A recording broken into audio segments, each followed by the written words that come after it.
घटना झालेली आहे, अत्यंत दुःखद घटना आहे आणि एखाद्या मुलीनं डॉक्टर बनल्यानंतर तिला जो काही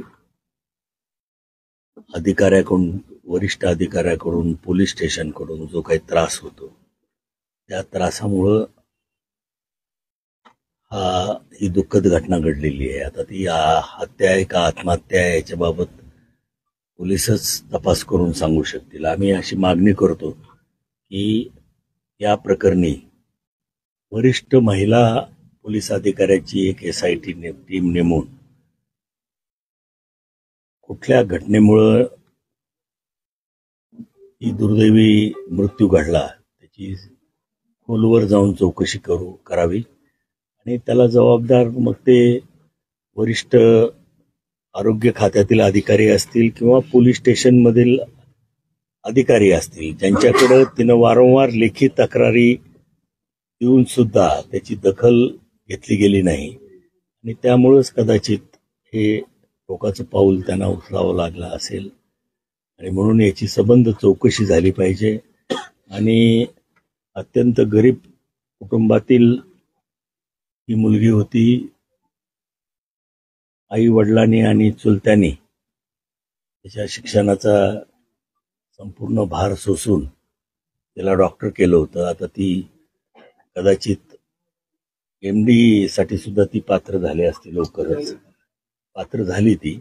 त्यामुळं निश्चितपणानं एखाद्या म्हणजे कुटुंबाचा कणा जेव्हा कोसळतो त्याप्रमाणे या कुटुंबाची अवस्था झालेली आहे आणि निश्चितपणानं आरोपींना फाशीची शिक्षा मिळणं, त्याची सखोल चौकशी होणं, त्याचबरोबर ज्या अधिकाऱ्यांनी त्या मुलीच्या तक्रारीकडे दुर्लक्ष केलं त्यांनाही आरोपी त्या ठिकाणी बनवलं पाहिजे.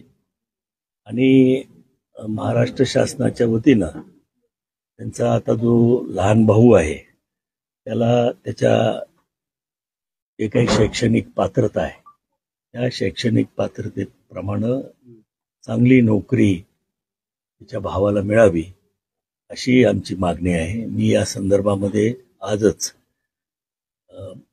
माननीय मुख्यमंत्र्यांना पत्र लिहून आणि स्वतः संपर्क करून या बाबतीतली जी कुटुंबाची मागणी आहे ती त्यांच्या कानावर घालेल आणि निश्चितपणानं या मुलीच्या जे काही दुर्दैवी मृत्यू झालेला आहे त्याला जबाबदार असणाऱ्या सर्व आरोपींना फाशीची शिक्षा मिळावी, तरच त्या मुलीला न्याय मिळाल्यासारखा होईल अशी मागणी आम्ही सरकारकडे निश्चितपणानं लावून धरू आणि त्या संबंधात खोलवर जाऊन चौकशी करण्यासाठी भाग पाडू.